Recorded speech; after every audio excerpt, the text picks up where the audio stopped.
Welcome. In this tutorial, we'll learn how to map values from an array into an object, where each key is the original value, and each value is the result of applying a function. Let's get started.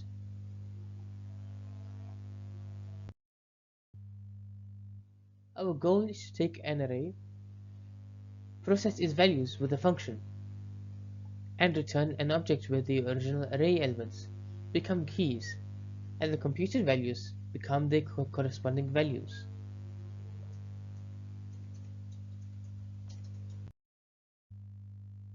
This function first creates an array where the first element is the original array and the second is the transformed version.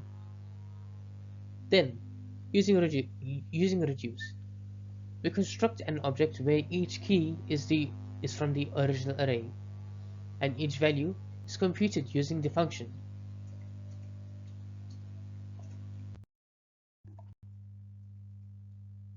The process starts by mapping the function over the array to generate the transformed values.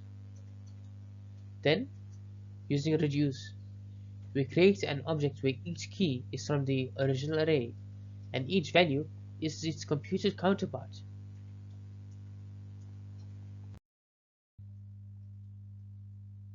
This table shows different ways to use this method, whether squaring numbers, dividing them, or adding constants. The approach remains the same, making it highly flexible.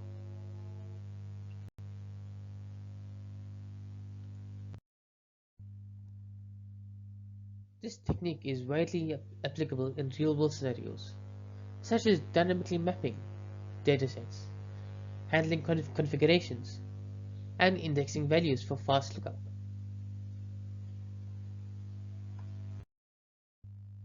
In summary, mapping array values into an object provides a flexible and efficient way to handle data transformation dynamically. Whether you're working with user data or need optimized lookups, this method is an excellent tool in JavaScript programming. Thank you for following along. Thank you for watching. If you enjoyed this video, please make sure to like, share, and subscribe for more JavaScript tutorials. I'll see you in the next one.